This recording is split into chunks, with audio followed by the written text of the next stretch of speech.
Vacina, diária 5, entrevista com o Renato Lopes, take 1. Eu vou começar pedindo para você se apresentar, o seu nome, o que você faz na medicina, e só para eu ter essa entrada, por favor. Então, Renato Lopes, eu sou clínico e cardiologista, professor de medicina na divisão de cardiologia da Duke University, nos Estados Unidos, e professor livre docente da disciplina de cardiologia da Escola Paulista de Medicina em São Paulo, no Brasil. Eu, basicamente, divido meu tempo hoje em assistência, então ver doentes, tratar doentes, em pesquisa, onde nós fazemos inúmeros estudos para gerar conhecimento de alto rigor científico, e ensino. A gente ensina alunos de medicina, residentes, fellows, pós-graduandos, que faz parte do pilar da universidade. Nunca se falou tanto em pesquisa, vacina, como... Então, nunca, né, a gente hoje, o motorista do Uber está falando sobre pesquisa. O que é a pesquisa científica de fato? Como que é isso? Quais são as etapas que qualquer pesquisa precisa ter? Seja para uma vacina, seja para um remédio, como é? Então, a pesquisa nada mais é do que a busca da verdade, né? Então, a gente tenta buscar respostas que possam ajudar. E quando ela é em seres humanos, a gente chama de pesquisa clínica. E existe uma regra para se fazer pesquisa, uma especialidade. Como você bem disse, muitas vezes há uma pandemia, todos viram pesquisadores do dia para a noite. E isso tem um perigo muito grande, ainda mais numa fase de mídia social, que as coisas viralizam muito rápido. Mas, na verdade, é uma formação que existe completa para você se tornar um pesquisador. Igual ninguém vira médico do dia para a noite, ninguém vira engenheiro do dia para a noite, ninguém vira CEO de uma empresa do dia para a noite. Existe uma estrada para se percorrer. E essa estrada existe na pesquisa, né, onde a pessoa tem uma formação clínica, uma formação prática, uma formação teórica, para se tornar um pesquisador. Tem o pesquisador básico, que é aquele que não mexe com seres humanos, então também é muito importante, porque é onde vai nascer as ideias de inúmeras moléculas, inúmeros tratamentos, e esses pesquisadores básicos de bancada vão gerar ideias e moléculas que vão ser testadas inicialmente, muitas vezes, em animais, e quando a gente vai para o ser humano a primeira vez, aí isso chama-se pesquisa clínica, e existem as fases da pesquisa. Então, a fase número 1, né, o estudo de fase 1, é aquilo que a gente chama de first in man. Então, é a primeira vez que a droga ou o medicamento é testado em ser humano. E, na verdade, a gente pega geralmente voluntários saudáveis, sem a doença, para a gente estudar a farmacocinética e a farmacodinâmica da droga. Então, se a droga chega onde tem que chegar, se ela funciona como tem que funcionar, quais são os níveis séricos que ela atinge com certas doses no organismo, se tem algum efeito colateral muito grande. Então, essa é a fase 1. Logo depois, se der tudo certo, a gente aprende sobre o comportamento dessa droga no ser humano pela primeira vez, aí a gente vai para o fase 2. O fase 2, geralmente, a gente agora sim estuda doentes. Então, geralmente já são pacientes que a gente acha que aquela droga vai ajudar. E a gente geralmente faz estudos um pouco menores, então são estudos aí de 600, 800, 1.000, 1.200 pacientes, onde basicamente a gente vai agora tentar definir a segurança dessa droga nessa população agora doente e, ao mesmo tempo, sinais, tendências de uma possível eficácia. Ela não precisa ser determinante, porque o estudo não tem poder estatístico, não é grande o suficiente para dar uma resposta de eficácia, mas ele dá uma ideia de potencial eficácia,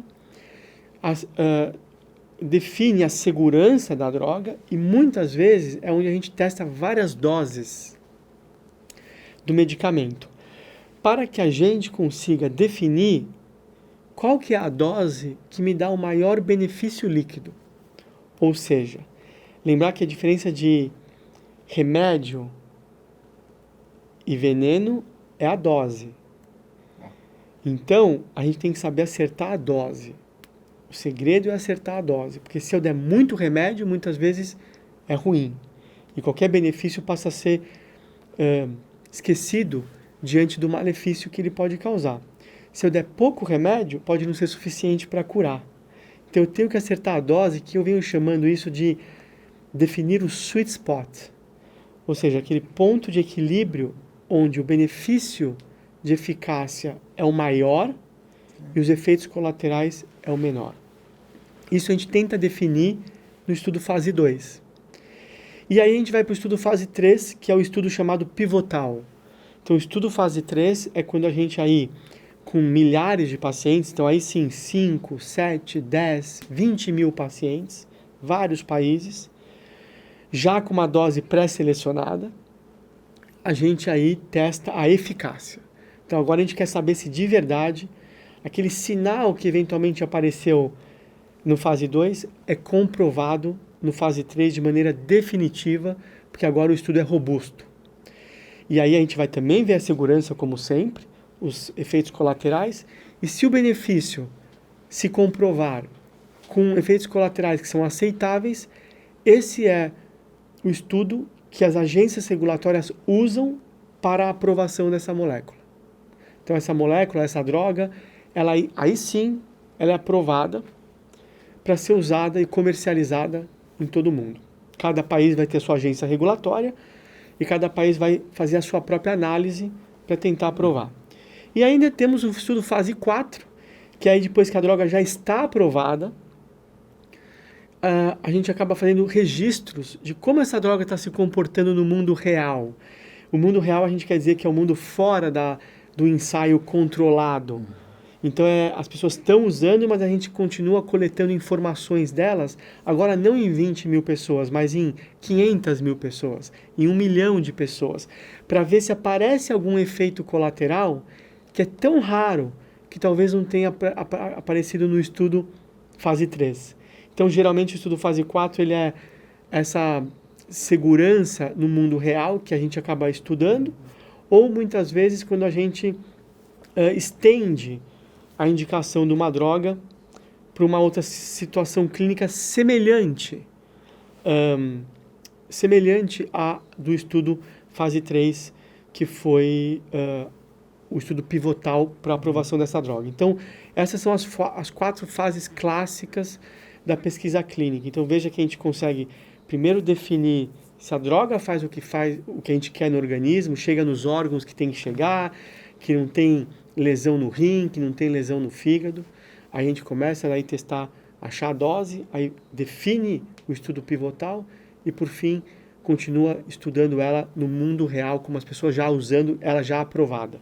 Então essas são as 4 fases clássicas da pesquisa clínica. Você quer água?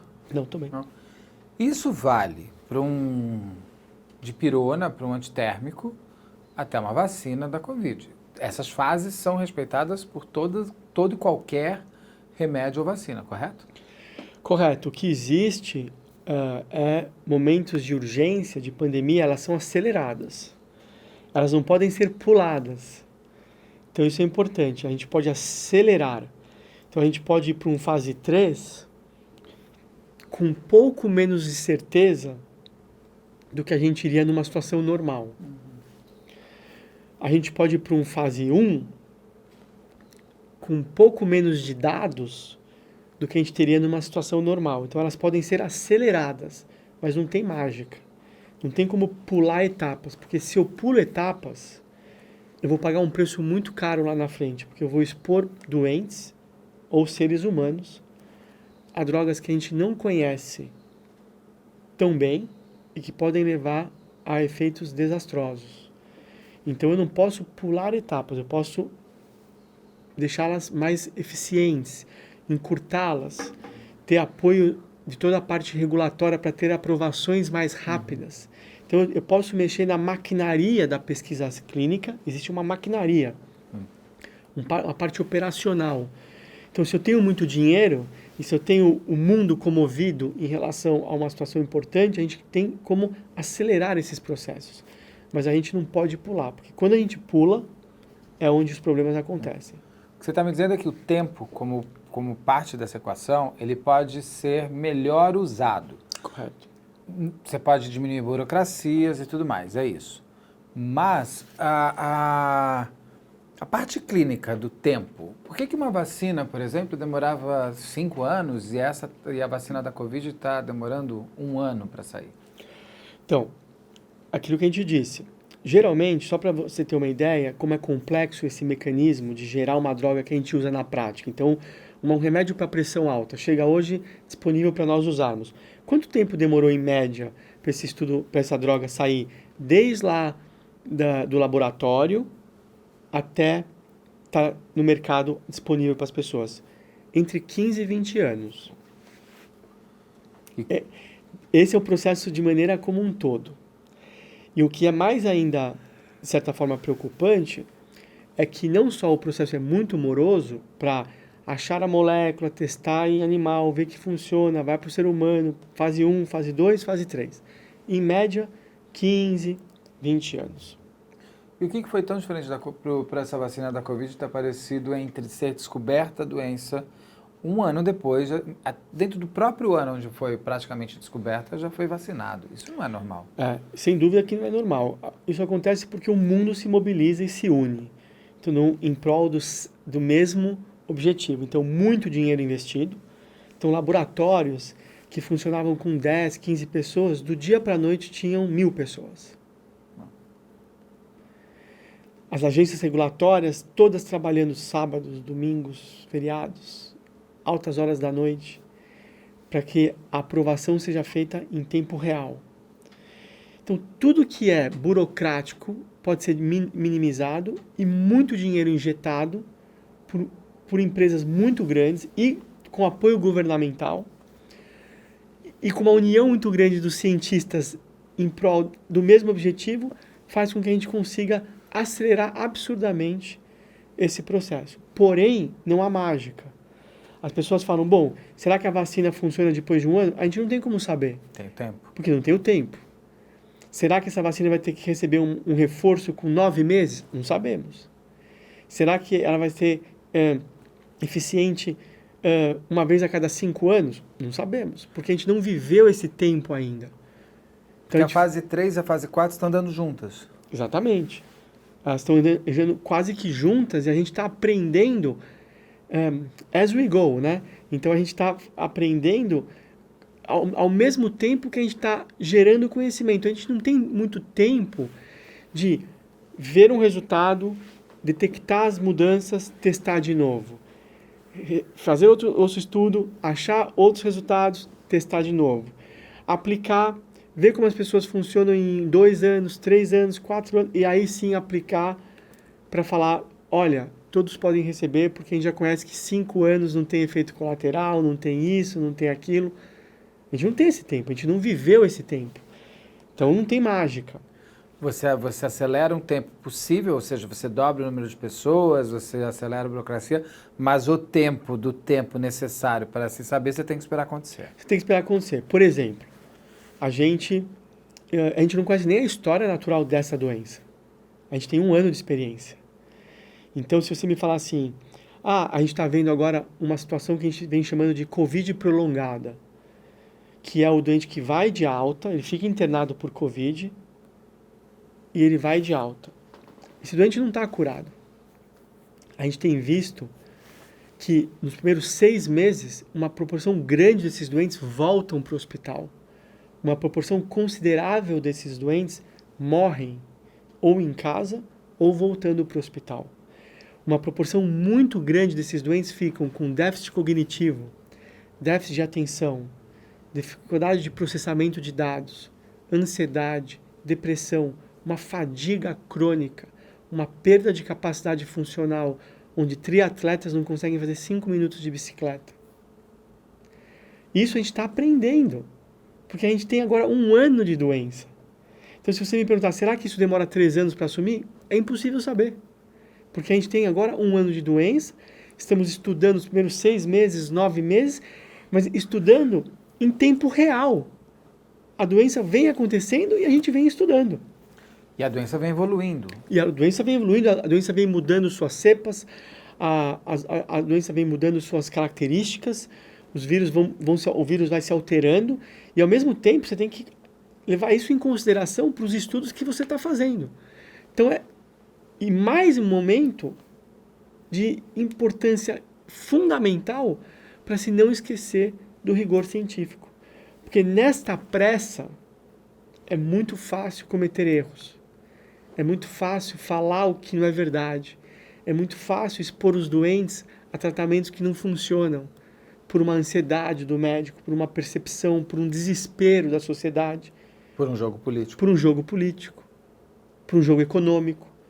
Então, de novo, isso explica algumas condutas que nós estamos vendo, mas não justifica em nenhum momento. Porque a gente não pode esquecer a parte política, a parte científica. A gente não pode deixar a política se interferir dentro da ciência. A gente não pode pular etapas na parte científica.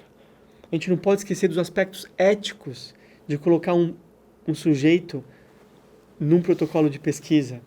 Porque quando a gente faz isso, a gente volta lá para 1950, onde nos Estados Unidos estudavam-se negros, por exemplo, onde injetavam vírus nos negros para ver como eles funcionavam. Um nazismo, isso. Uma forma de nazismo. Né? Grandes experimentos que foram feitos também na época do nazismo, onde não tinha consentimento livre, o TCLE, né? O termo de consentimento livre esclarecido. Não existia isso. Né? As pessoas estudavam as pacientes crianças com síndrome de Down, testando-se as mais variadas hipóteses sem o consentimento dos familiares dos pacientes. O bacilo da sífilis era injetado nos negros para ver quanto tempo demorava para um paciente desenvolver neurosífilis, um comprometimento neurológico. Imagina, eu estou injetando uma doença num negro para ver quanto tempo demora para ele desenvolver uma complicação.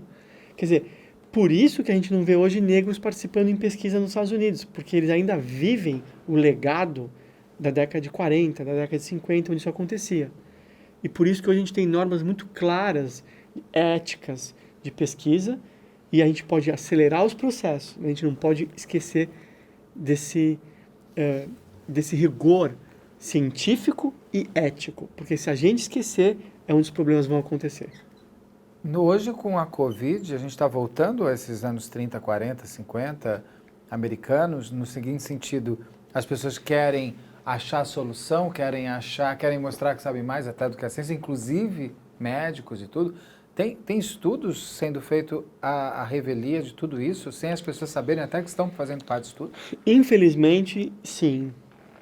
Infelizmente, é muito triste a gente ver isso acontecer, mas existem vários reportes, tanto no Brasil como fora, de intervenções que estão sendo testadas sem o consentimento do paciente, de forma até, muitas vezes, sem avisar o paciente que ele participa de um protocolo de pesquisa. E às vezes sem ser uma pesquisa real. Exatamente, sem ser uma pesquisa real, baseado num achismo, numa percepção do médico em achar que aquilo funciona, e ele simplesmente aplicar aquilo, às vezes até sistematicamente para todos os seus doentes, mas sem ser dentro de um protocolo de pesquisa, sem ter sido avaliado por um comitê de ética em pesquisa, sem ter os procedimentos que envolvem a segurança do sujeito de pesquisa.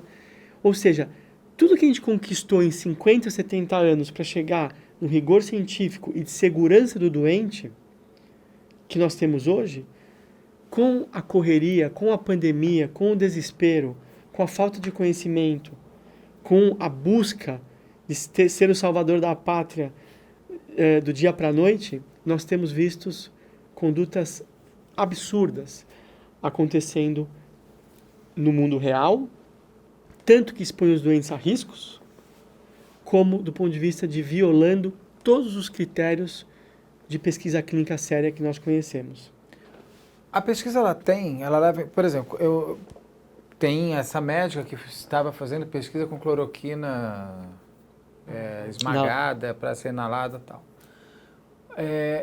Uma pesquisa que ela inventou, porque não é feita. Quando você faz uma pesquisa, inclusive para você ter os pesquisados, você tem uma ordem matemática. Eu queria que você me explicasse por que tem placebo, o que é o placebo, como que vocês analisam se aquilo realmente dá certo, por que é necessário exatamente você ter o espelhamento, né, dos testados. Perfeito. Isso que você está mencionando é em relação ao rigor científico. Porque existem vários tipos de pesquisas. E não tem melhor ou pior, existem diferentes objetivos. Se eu quiser saber se uma droga funciona, eu tenho o meu padrão ouro para provar aquilo. Se eu quiser saber qual é a evolução natural de uma doença X, eu tenho um outro desenho de pesquisa para provar isso. Então não tem melhor ou pior, existe qual é o meu objetivo. O que eu quero provar? E baseado nisso, eu tenho o meu padrão ouro para provar aquilo. Quando eu quero testar que uma droga funciona, ou um dispositivo, ou uma intervenção funciona, o padrão ouro é o que a gente chama de ensaio clínico randomizado. O que é o randomizado? É a gente sortear, existe um software que faz isso, que os pacientes vão ser sorteados para receber a intervenção que eu quero testar, ou o placebo, ou a farinha, ou a água. Por que é importante fazer isso? Porque se eu simplesmente dou uma droga para um doente, e ele vai bem, ou ele vai mal, eu preciso de um comparador para saber se de repente ele não iria bem de qualquer jeito, mesmo dando água. Ou se ele não iria mal de qualquer jeito, mesmo dando água. Então eu sempre preciso de um comparador. E a melhor maneira de comparar é eu dar o placebo, porque aí eu, dando o placebo, o que acontece? Eu faço o sorteio. Então metade vai receber uma droga A e metade vai receber o placebo. Quando eu sorteio, não está sob a escolha do médico decidir quem vai receber A ou B, porque isso seria um viés. Vamos supor que eu sou muito confiante nessa droga A, então eu pego aquele doente que já está indo bem e eu dou o A para ele. E aquele que está indo meio mal, eu dou o placebo. Seria um viés muito grande.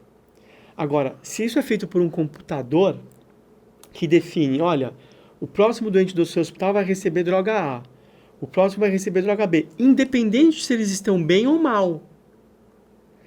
E se eu faço isso de uma maneira duplo cega, com cegamento, ou seja, o médico e o doente não sabem que droga é A e que droga é o placebo, aí não tem como você ter nenhum viés de você estar escolhendo quem recebe a droga por ter mais tendência a ir bem ou quem recebe o placebo para tendência a ir mal. E no final, quando você faz esse sorteio, essa é a mágica que a gente chama da randomização.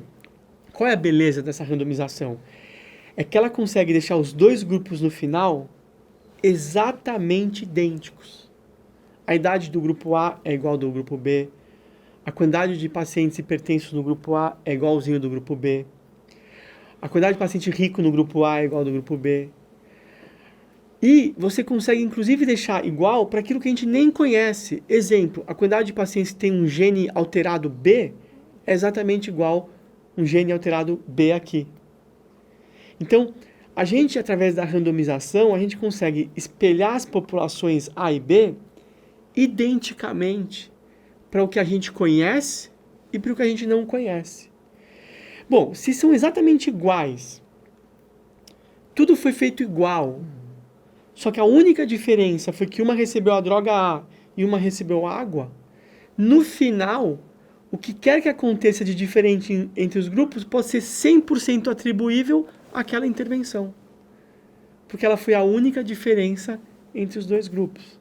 Então, se no final, quem recebeu essa droga A morreu 30% menos do que o placebo, eu posso de maneira definitiva falar que há uma relação causal entre dar a droga A e morrer menos. Portanto, essa droga A é eficaz para diminuir mortalidade. Porque nós, como pesquisadores e cientistas, a gente não quer que uma droga funcione ou não. A gente quer a verdade. Se é para funcionar, ótimo, porque a gente vai usar e salvar vidas. Se é para não funcionar, vamos parar, porque pode ter efeito colateral. Então, alguns grupos no mundo começaram a fazer os estudos randomizados, com o grupo controle, bem direitinho, com todos os aspectos éticos de pesquisa, para saber se a cloroquina tinha algum efeito clínico. Porque uma coisa, ela pode até ter um efeito na lâmina, ela pode até ter no laboratório, no vírus. Mas isso não necessariamente é traduzido em melhora clínica na beira do leito. Pode ser que ela até tenha uma ação antiviral na placa, quando eu estou estudando o vírus, no laboratório, mas quando eu vou para o ser humano, não faz diferença. Não é suficientemente grande esse efeito para fazer o doente morrer menos, ou ficar menos tempo no oxigênio, ou ficar menos tempo no hospital. Então eu tenho que testar isso. E aí, vários grupos começam a testar isso, e o Brasil, vale a pena ressaltar aqui o grupo Coalizão do Brasil. Esse é um grupo que foi unido e se juntou em prol do mesmo objetivo, que é a ciência de alto nível, onde existem 6 hospitais importantes do Brasil, com 2 institutos ou instituições de pesquisa. E essas 8 instituições se juntam e começam a fazer estudos importantes com o apoio das agências regulatórias nacionais de alto nível. E esse grupo, juntamente com o grupo inglês, juntamente com alguns estudos americanos, mostram inquestionavelmente a ausência de qualquer efeito benéfico da cloroquina, com o desenho de estudo correto, com o rigor científico correto. Aí você pode perguntar, bom, mas tem vários outros estudos que mostraram benefício, mas são estudos de qualidade científica pior. São estudos observacionais, são estudos que não têm grupo controle, são estudos que não seguiram o rigor científico máximo para esse tipo de pergunta, que é o ensaio randomizado. E praticamente direcionados, a cloroquina tem que dar certo. Tem que dar certo.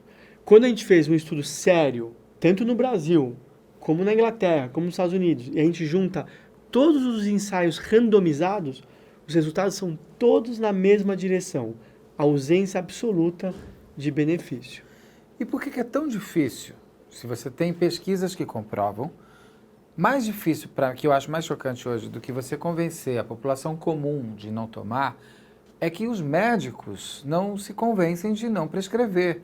Por que é tão complicado este momento, ou isso é sempre assim? Existe uma inércia terapêutica. Esse termo é um termo conhecido na medicina. A gente descobre uma droga nova, existe aquilo que a gente chama de inércia terapêutica, ou seja, existe um tempo que às vezes é até muito maior do que a gente imaginava ou que a gente gostaria, para que as pessoas entendam aquela pesquisa, entendam aquela informação nova e incorporem na prática clínica. Então isso já é um fato para todos os medicamentos. A gente faz estudos importantes que salvam vidas e o esperado é que as pessoas começassem a usar no dia seguinte, e isso não acontece. E não acontece por uma série de fatores. Comodismo, falta de conhecimento, a própria inércia, estar acostumado a fazer as coisas do mesmo jeito, medo, não quererem ser os primeiros a usar algo mais novo. Então é uma mistura de fatores onde a gente já provou que a única maneira de fechar esse gap de inércia terapêutica é através de educação médica continuada. São programas de educação médica de amplo espectro que atinjam desde o especialista até o médico lá da ponta, e que eles se sintam confortáveis em conhecer os estudos que levaram àquela aprovação, os benefícios e os potenciais riscos. E aí a gente consegue fechar esse gap. Então isso já acontece normalmente. Imagine numa situação de desespero, de pandemia, onde as pessoas estão morrendo todos os dias, milhares e milhares e milhares de pessoas, com sentimento de impotência, muitas vezes do médico, e com sentimento de eu preciso fazer alguma coisa. Só que a gente não pode esquecer do próprio princípio que nós temos na medicina, que é, antes de querer ajudar, a gente não pode prejudicar. E a cloroquina prejudica. Ela não é só um placebo, como muitas vezes as pessoas falam, não, mas se não deu certo, pelo menos não matou. Não, esse coquetel construído com ivermectina, ele é um coquetel maléfico. O que pode acontecer as pessoas tomando isso da maneira que estão tomando, até precocemente, como se existisse um tratamento, como se existisse tratamento. Agora tratamento precoce. O que acontece? Então, na verdade, na medicina, por que os remédios chamam drogas? Todo remédio é uma droga. Por quê? Tem efeitos colaterais. Podem ser maiores, menores, mais graves, menos graves, mas todo remédio tem efeito colateral. A gente costuma dizer que remédio que não faz mal não faz bem. Então, é fundamental a gente conhecer como todas as condutas que a gente faz na medicina, desde a mais simples até a mais complexa. Cada conduta que eu faço, ou que a gente toma, o benefício tem que ser maior que o risco. Não é uma questão do risco ser alto. O risco pode até ser alto de uma complicação. Mas se o benefício, naquele momento, superar aquele risco, conversando com o doente, incluindo o doente e os familiares nessa decisão, que a gente chama de shared decision, né? Ou seja, você vai dividir essa decisão com o familiar e com o doente e trazer o doente para parte integrante do seu próprio tratamento. Esse é o que tem de mais moderno hoje. Tem que acabar aquela história que o médico está num pedestal e define para o doente o que é melhor para ele. Não, é uma decisão em conjunto. E aí a gente discutindo o risco e o benefício, se o benefício for maior, a gente corre o risco. De antemão definido e estabelecido. Em qualquer conduta, em qualquer procedimento, em qualquer medicamento que a gente dá, esse tem que ser o princípio. Numa situação como cloroquina, a gente não tem benefício. Está provado que o benefício não existe. E os riscos podem existir, como alterações renais, alterações hepáticas, alterações oculares, alterações neurológicas e alterações cardíacas do ponto de vista de arritmias. Ah, mas é raro. Bom, é raro, mas existe. O benefício não existe. Então, na balança, não se deve usar. Então, não importa se o risco é alto ou baixo.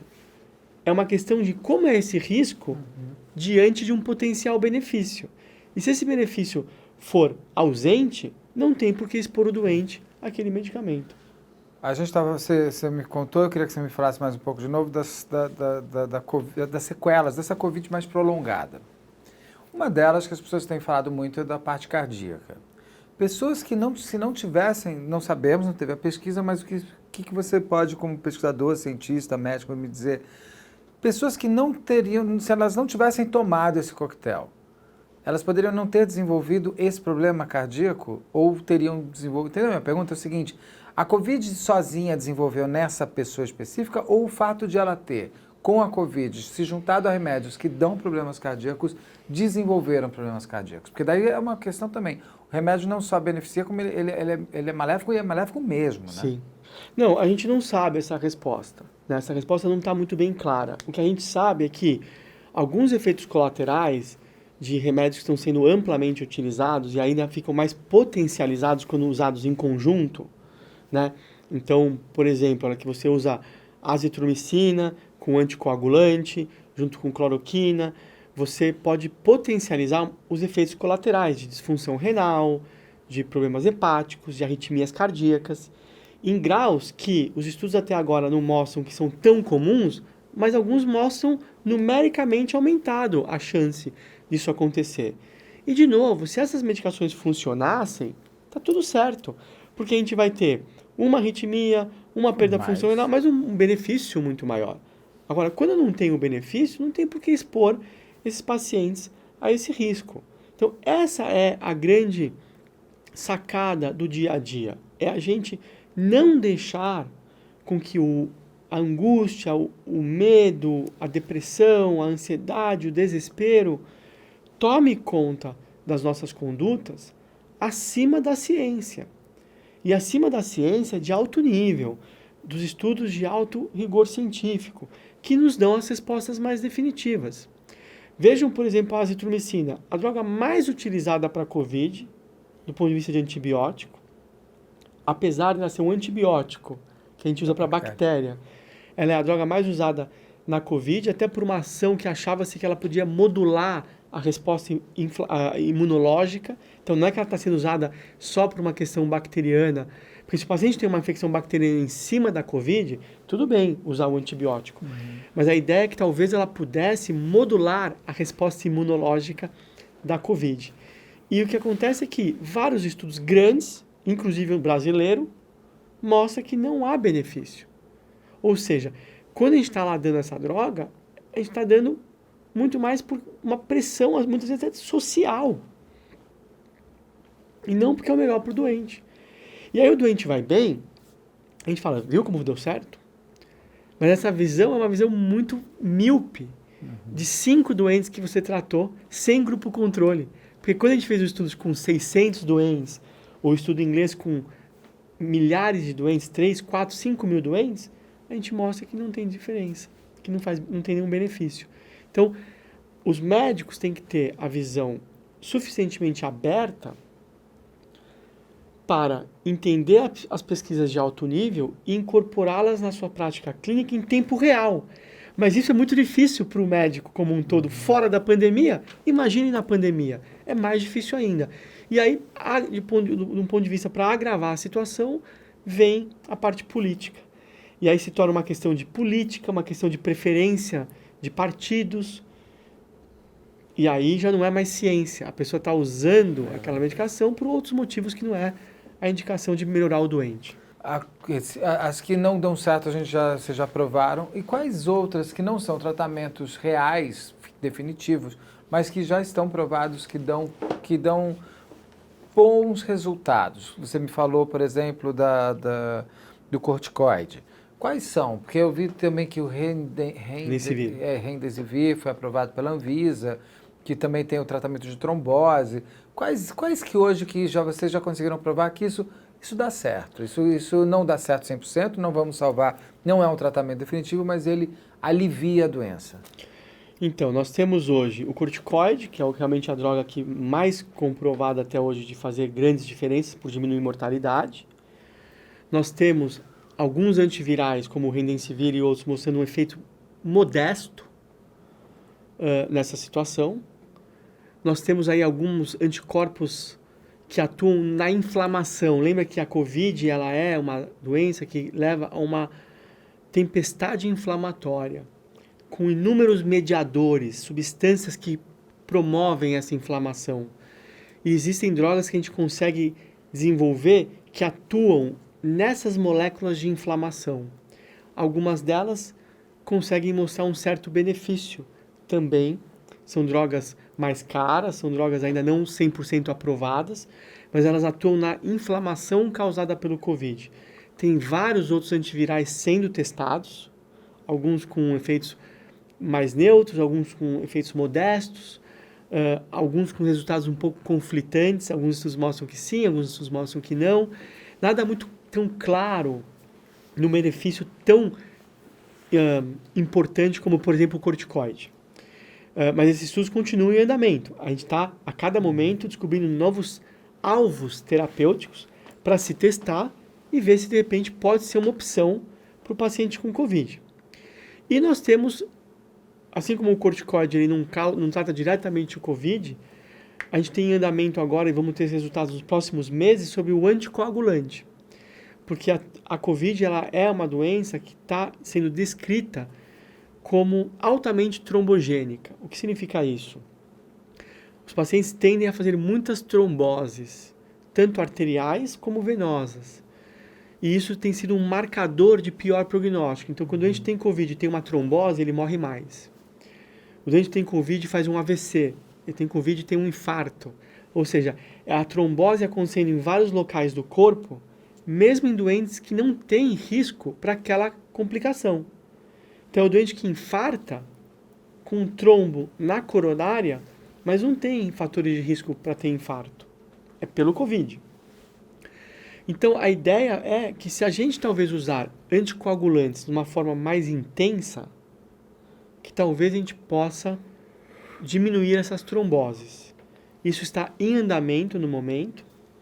Existem alguns dados preliminares, não publicados ainda, mas preliminares, que talvez no doente muito grave a heparina numa dose plena não funcione, mas no doente menos grave talvez ela funcione. Esses são dados que foram apresentados na forma de press release, é aquela informação que é genérica, e a gente está aguardando as publicações mais definitivas. Pode ser que a anticoagulação seja uma opção que possa melhorar o COVID como um todo por diminuir não o vírus, mas por diminuir a complicação muito grave do vírus, que são as tromboses. Você falou uma coisa que eu queria aqui me aprofundar um pouco mais, uma pergunta. O que a Covid causa no ser humano? O que move no corpo? Por que ela é tão letal? Onde ela é tão perigosa? O que ela faz com a gente? Então, a Covid, na verdade, o grande gatilho, onde tudo começa, é realmente uma tempestade inflamatória no corpo. O corpo fica inteiro inflamado e com grande concentração dessa inflamação no pulmão. Por isso que os pulmões que a gente observa nas tomografias estão todos tomados, aquele comprometimento pulmonar, com o doente precisa de uma máquina para ajudá-lo a ventilar, a respirar, a fazer as trocas, porque os alvéolos estão todos inflamados com líquidos dentro desse alvéolo, líquido inflamatório, que não deixa com que eles troquem oxigênio tão efetivamente. Então, isso é a premissa a fisiopatologia mais importante do Covid, ou seja, é um vírus que gera uma resposta imunológica e inflamatória, com muita concentração no pulmão. Só que essa inflamação ela não é só no pulmão, ela é sistêmica. E aí, essa inflamação ela interage com a cascata de coagulação. Então, a cascata normal de coagulação do organismo fica completamente alterada por essa inflamação muito intensa. E de que forma alterada? Para sangrar ou para coagular mais? Para coagular mais. Então, como o sistema de coagulação fica exacerbado pela inflamação causada pela Covid, os doentes tendem a coagular mais. E essa coagulação a mais forma-se os trombos. A trombose na veia, a trombose na artéria, no pulmão, nos vasos pulmonares, no coração, no cérebro, nos membros inferiores. Então, esse é o mecanismo de trombose que a gente vê na Covid. Obviamente que essa Covid, essa inflamação, ela também acontece sistemicamente em outros lugares. E por exemplo, essas situações mais prolongadas de resposta imunológica contínua, mesmo depois que o doente já saiu do hospital, é responsável por essa fadiga muscular, essa alteração neurológica. Ela altera a parte neurológica, ela altera a parte de capacidade funcional de você conseguir fazer um exercício, tanto do ponto de vista respiratório como do ponto de vista muscular. E tem todo o quadro emocional envolvido. Então, que a gente também não conhece tão bem os mecanismos todos. Porque imagina, essa doença, a gente está aprendendo com ela, ao mesmo tempo que ela ainda é uma pandemia. Então, o conhecimento vem sendo gerado muito rapidamente.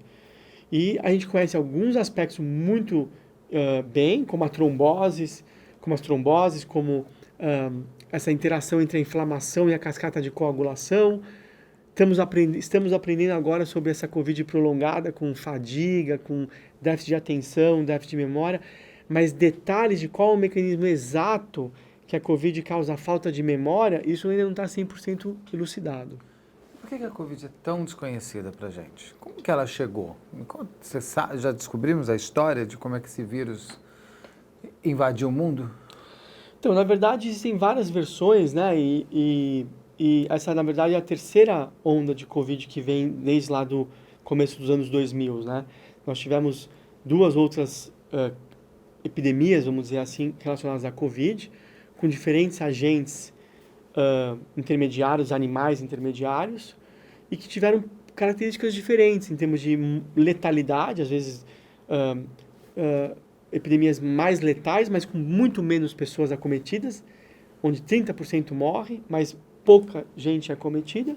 E agora vem a terceira vez, com a ideia de que vem realmente da China, de um animal silvestre, e realmente infecta o ser humano de uma forma menos letal, com uma mortalidade que não é tão alta, mas com um poder de disseminação muito grande. Então, quando a gente fala sobre a Covid, e de novo, esses números estão mudando a todos os dias. É difícil a gente saber qual é a taxa de mortalidade da Covid. A gente não sabe. Depende do país que você analisar. Depende do país que a gente avaliar e depende não só apenas do país, mas depende, por exemplo, qual o denominador que você está usando? É só dos que chegam no hospital? É uma coisa. É de todos que você sabe que tem Covid? É outra.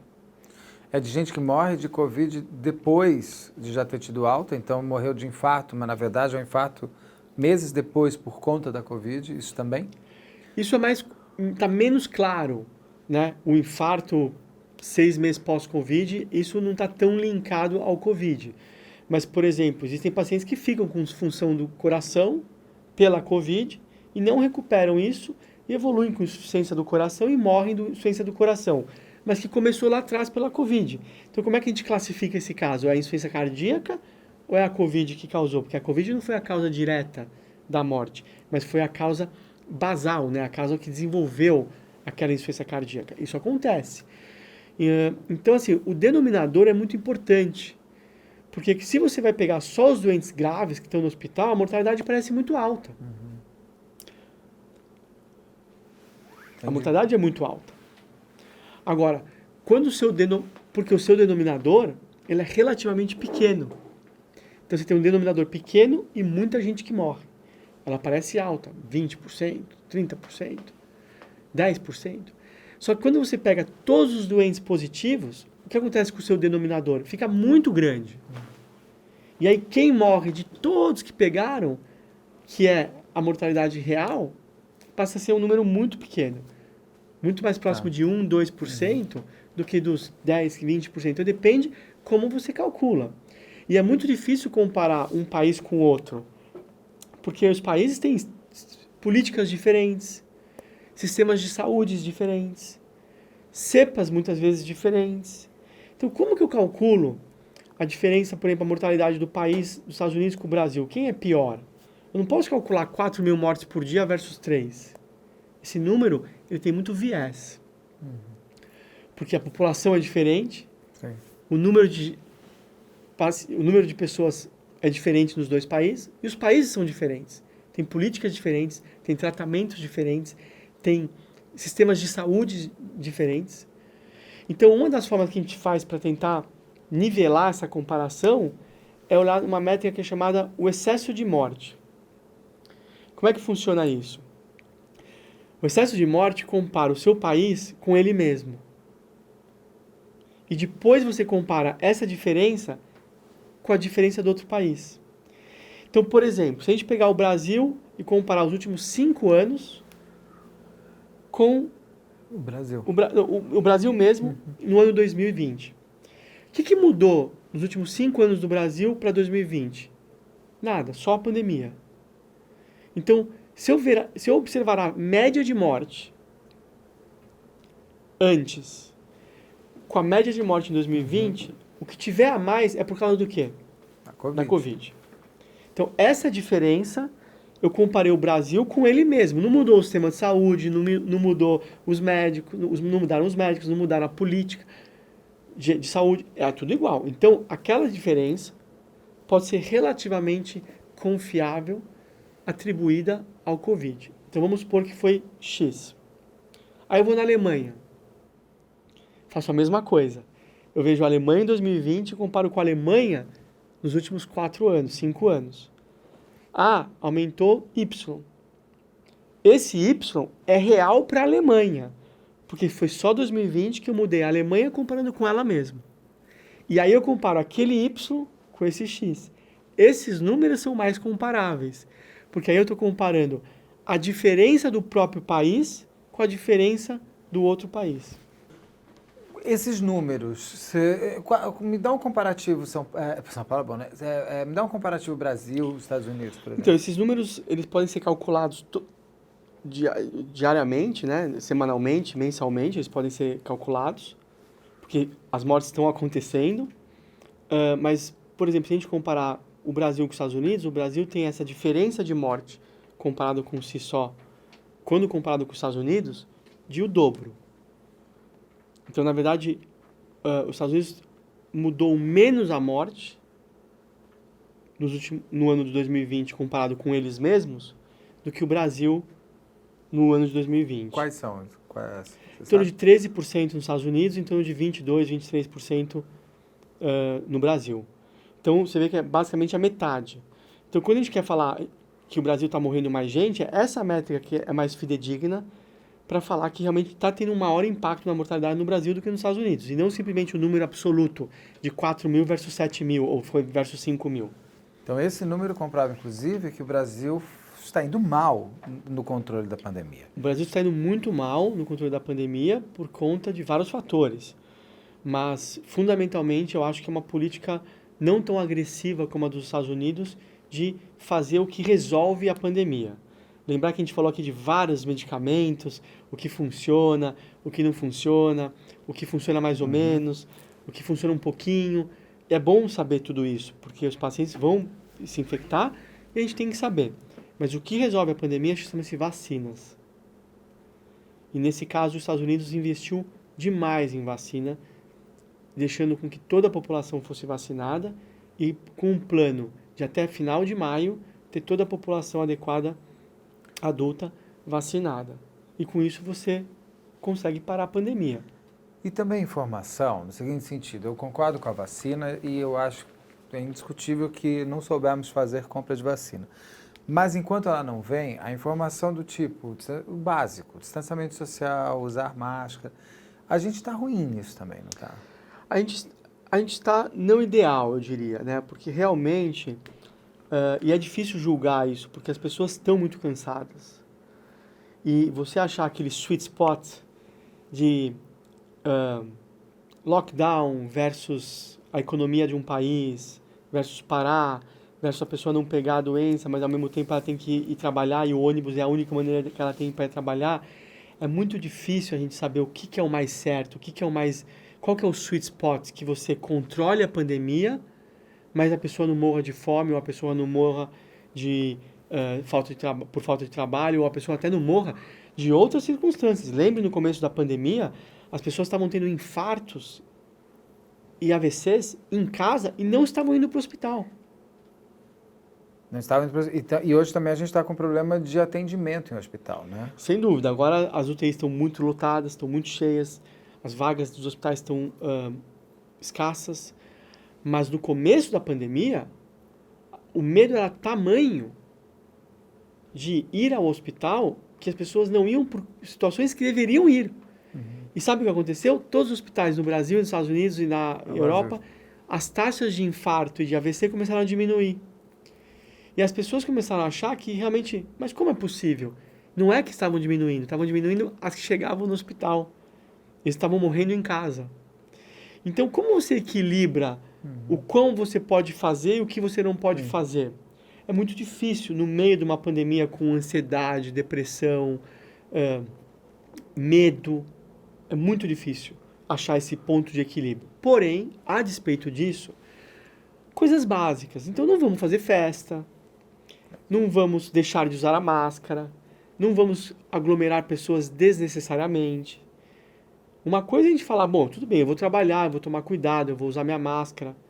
Outra coisa, a gente tem visto em São Paulo e em outros lugares, bares lotados, boates cheias, festas em casas de pessoas com centenas de pessoas. Carnaval foi realmente algo que muito do que a gente está pagando agora, nessa crise agora, nessa onda, com falta de leitos de UTI, é reflexo do carnaval, é reflexo das exposições que aconteceram no carnaval. No carnaval a gente teve um novo pico, né? Uma nova subida de onda de casos, que foi reflexo do ano novo. Porque no ano novo as pessoas foram para a praia e esqueceram que existia Covid. Então, isto talvez tenha sido mais relaxado no Brasil do que em outros países. E o preço está aí, 4 mil mortes por dia. Então, quando eu falo isso. Eu não falo lockdown do trabalho, eu não falo lockdown... até porque eu não acredito que é o shopping que esteja fazendo contaminação. São essas festas, Sem dúvida. E é esse lado absolutamente responsável de a pessoa ir para a praia no ano novo, porque eu não estou cansado, estou carregando mortos nos... Não, você não está carregando morto nenhum, amor. Quem está carregando morto é o hospital, é o coveiro, você não está carregando nada, né? E tem uma coisa assim. Uma própria irresponsabilidade dos que se acham jovens, né? Porque eu sou jovem, não, mas já está com 40 anos, eu sou jovem, você está com 30, eu sou jovem, você tem 20. E hoje, esse número de pessoas em hospital, essa idade tá mais para os jovens, não tá? Sem dúvida. Como é que está o perfil hoje do doente da Covid no Brasil? Então, o perfil tem mudado, são casos que chegam para a gente mais graves, com evoluções mais fulminantes. E até com perfil mais jovem, até com perfil com menos comorbidades cardíacas e realmente bastante graves. O porquê isso está acontecendo, a gente não sabe. Existem hipóteses. Esse próprio afrouxamento do distanciamento social, de as pessoas irem para a praia, irem para a festa, viverem uma vida normal que não existe ainda, pode ser responsável, pelo menos por parte dessa mudança no perfil. Mas isso é um fato que está acontecendo. A gente está com as UTIs lotadas, as pessoas não têm, a gente não tem mais leitos nos hospitais, e os casos muito graves. E gente muito morrendo graves. por falta de atendimento também. E também, porque as pessoas às vezes não conseguem chegar no hospital, quando chegam não tem os equipamentos que precisam. Então, realmente, o que mostra que a gente não pode afrouxar quando há uma pequena melhora. Porque o preço a se pagar num futuro muito próximo, que é a questão de 1 mês ou 2, que é o tempo do doente se infectar e desenvolver a doença, em variáveis tempos de manifestação, mas aí semanas a um mês e meio, é o que a gente encontra. Então, alivia no ano novo, paga-se o preço no carnaval. Alivia-se no carnaval, paga-se o preço em abril. Em março e abril. Então, não tem muita mágica. É uma matemática muito simples. A vacina resolve, é o único salvador que pode salvar realmente a pandemia e encurtar, não é nem salvar, é encurtar e terminar a pandemia num período mais curto.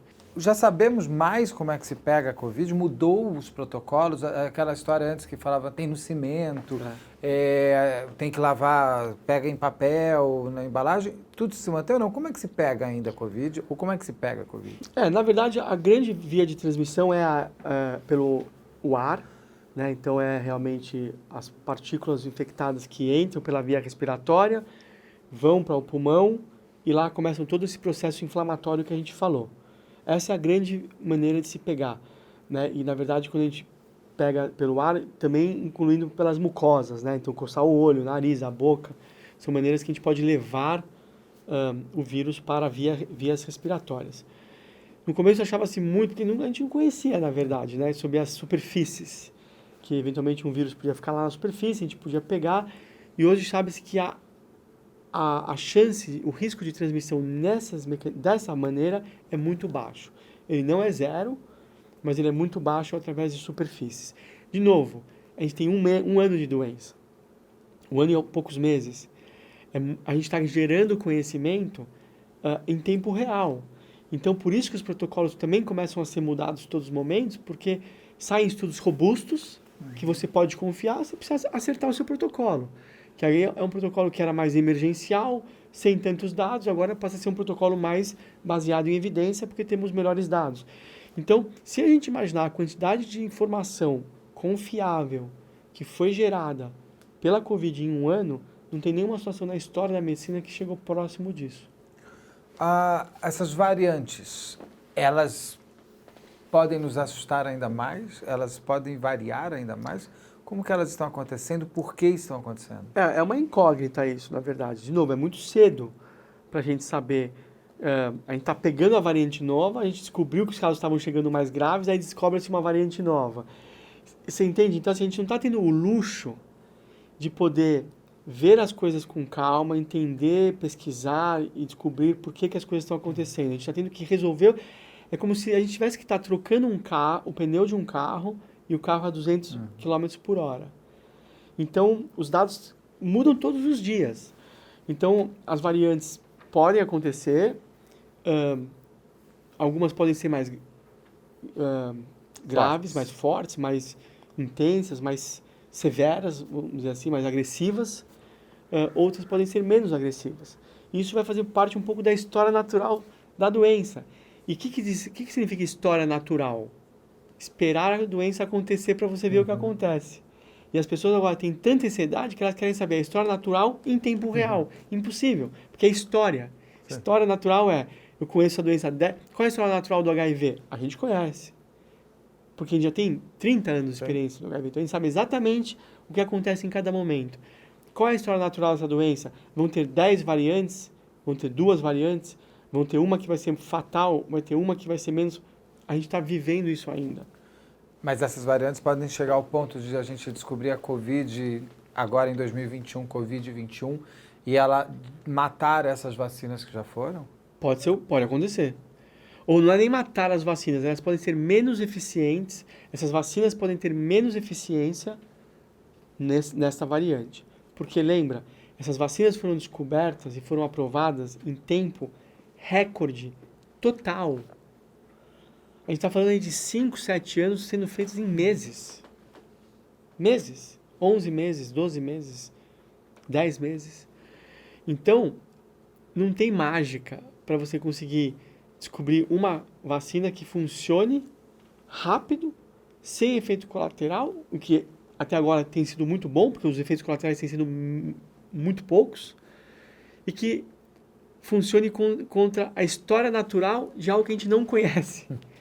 Então, a gente não sabe se vai funcionar, ou se a gente vai ter que fazer um reforço, ou se vai ser que nem, por exemplo, a vacina da H1N1, onde a gente vai refiná-la todo ano para tentar cobrir o que aconteceu naquela cepa daquele ano.